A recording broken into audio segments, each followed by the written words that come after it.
Hello friends, welcome back. ഇന്ന് ഞാനൊരു Chinese style സോസിൻ്റെ റെസിപ്പിയാണ് കാണിച്ചു തരാൻ പോകുന്നത്, അതായത് സെഷ്വാൻ സോസ്. വീഡിയോയിലേക്ക് പോകുന്നതിന് മുന്നേ ചാനൽ സബ്സ്ക്രൈബ് ചെയ്തിട്ടില്ലെങ്കിൽ സബ്സ്ക്രൈബ് ചെയ്യുക, ബെല്ലൈക്കൺ പ്രസ് ചെയ്ത് കൊടുക്കുക, ഓൾ സെലക്ട് ചെയ്ത് കൊടുക്കുക. അപ്പോൾ നമുക്ക് ഇന്നത്തെ വീഡിയോയിലേക്ക് കടക്കാം.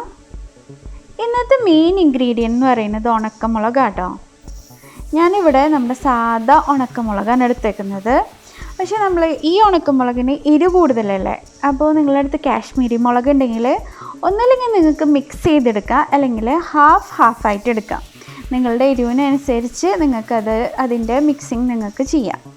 അപ്പോൾ എൻ്റെ കയ്യിൽ കാശ്മീരി മുളകില്ല, അപ്പോൾ ഞാൻ എന്താ ചെയ്യാൻ പോകണമെങ്കിൽ നമ്മുടെ ഈ സാധാ ഉണക്കമുളകിൻ്റെ കുരു നീക്കാണ്. ഒരു പകുതി മുക്കാലും മുളകിൻ്റെ കുരു നീക്കിയിട്ടാണ് ഞാനിത് കുക്ക് ചെയ്യാൻ പോകുന്നത്. ഓക്കെ, അപ്പം നമുക്ക് ആദ്യം തന്നെ കുരു നീക്കാം. അപ്പോൾ ജസ്റ്റ് അതിൻ്റെ നടു ഒന്ന് പൊളിച്ചിട്ട് ജസ്റ്റ് ഒന്ന് പ്രസ് ചെയ്ത് കൊടുത്തിട്ടുണ്ടെങ്കിൽ കുരു ഫുള്ളും നമുക്കത് നല്ല കറക്റ്റായിട്ട് അതിൻ്റെ ഉള്ളിൽ നിന്ന് പോരും. അപ്പോൾ ആദ്യം തന്നെ നമുക്ക് കുരു ഒന്ന് മാറ്റി വെക്കാം. അങ്ങനെ ഞാൻ കുരുവൊക്കെ എടുത്ത് മാറ്റി വെക്കാണ്. കുരു നമുക്ക് ആവശ്യമില്ല ഈ ഒരു ഡിഷിലേക്ക്. ഇനി നമ്മൾ ഈ ഉണക്കമുളക് വെള്ളത്തിൽ നല്ലോണം ഒന്ന് കുതിർത്ത് വെക്കണം. ഒരു 10-15 മിനിറ്റ് കുതിർത്ത് വെച്ചിട്ട് വേണം നമുക്ക് ഇത് നല്ല പേസ്റ്റ് രൂപത്തിൽ അരച്ചെടുക്കണം. അപ്പോൾ കുതിർത്ത് വെക്കുമ്പോൾ തന്നെ ഒരു അല്പം വെള്ളം അതിൽ എന്തായാലും ഉണ്ടാവും. അപ്പോൾ ഓവറായിട്ട് വെള്ളം ഒഴിക്കാൻ പാടില്ല ഇത് നമ്മൾ അരച്ചെടുക്കുമ്പോൾ. അപ്പോൾ നമ്മൾ ആ ചെറിയ ഗ്രൈൻഡറില്ലേ അതിലിട്ടിട്ട് നല്ല പേസ്റ്റ് ആക്കിയിട്ട് അരച്ചെടുക്കണം, ഒരു 15 മിനിറ്റ് കുതിർത്ത് വെച്ചിട്ട്. ഇനി നമുക്ക് ഒരു പാൻ എടുത്ത് ഓയിലൊന്ന് നല്ലോണം ചൂടാക്കിയെടുക്കാം.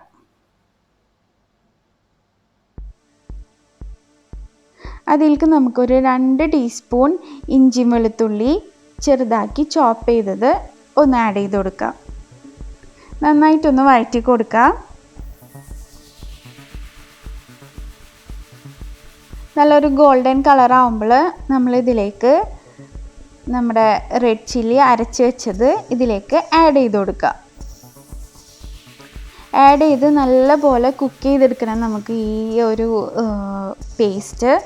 അപ്പോൾ നല്ല ഫ്ലെയിം ലോ ആക്കി വെക്കാം, എന്നിട്ട് നമ്മൾ സമയമെടുത്ത് കുക്ക് ചെയ്തെടുക്കാം.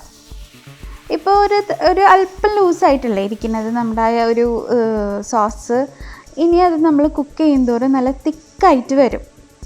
അത് ഞാൻ പറഞ്ഞത് നല്ല ലോ ഫ്ലെയിമിലിട്ടിട്ട് കുക്ക് ചെയ്തെടുക്കുക. ഇനി ഇതിലേക്ക് ഒരു ടീസ്പൂൺ പഞ്ചസാര ആഡ് ചെയ്ത് കൊടുക്കുക.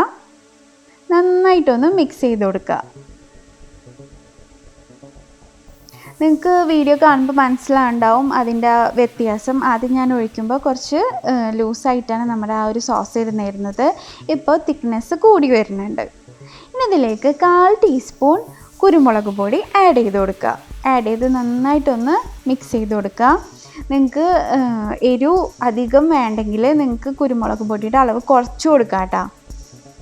ഇനി നമുക്കിതിലേക്ക് ആവശ്യത്തിന് ഉപ്പ് ആഡ് ചെയ്ത് കൊടുക്കുക. നന്നായിട്ടൊന്ന് മിക്സ് ചെയ്ത് കൊടുക്കുക. ഇനി നമുക്കിതിലേക്ക് 2 table spoon tomato ketchup add ചെയ്ത് കൊടുക്കുക.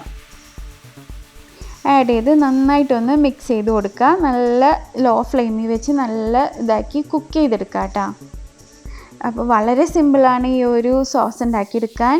നമുക്കിത് നല്ലൊരു ഡിപ്പായിട്ട് യൂസ് ചെയ്യാം. അതുപോലെ തന്നെ നമുക്ക് പാസ്ത ഉണ്ടാക്കുമ്പോൾ യൂസ് ചെയ്യാം. ഞാനിപ്പോൾ സെഷ്വാൻ നൂഡിൽസ് ഉണ്ടാക്കാൻ വേണ്ടിയിട്ടാണ് ഈ ഒരു സോസ് ഉണ്ടാക്കിയത്. ഇനി നമ്മുടെ ലാസ്റ്റ് പ്രോസസ്സ്, അതായത് 1 ടീസ്പൂൺ വിനീഗർ ആഡ് ചെയ്ത് നന്നായിട്ടൊന്ന് മിക്സ് ചെയ്യാം. ഇനി നമ്മൾ എന്താ വേണ്ടതെന്ന് വെച്ചിട്ടുണ്ടെങ്കിൽ ഇത് നല്ല ഒരു എയർ ടൈറ്റ് കണ്ടെയ്നറിൽ ചൂടാറിയ ശേഷം സ്റ്റോർ ചെയ്യുക. എന്നിട്ട് ഫ്രിഡ്ജിലേക്ക് വെക്കുക. നമ്മൾ ആവശ്യത്തിന് മാത്രം നല്ല ഉണങ്ങിയ ടീസ്പൂൺ കൊണ്ട് യൂസ് ചെയ്യുക. അപ്പോൾ ഇത് കുറച്ച് ദിവസം നമുക്ക് ഇത് ഫ്രിഡ്ജിൽ വെക്കാൻ പറ്റും. അപ്പോൾ നമ്മുടെ സോസ് ഇവിടെ റെഡി ആയിട്ടുണ്ട്. അപ്പോൾ എല്ലാവർക്കും ഇഷ്ടപ്പെട്ടാൽ കമൻറ്റ് ചെയ്യുക, ട്രൈ ചെയ്ത് നോക്കുക, എൻ്റെ ഈ വീഡിയോസ് കാണാം. Keep watching. Thank you.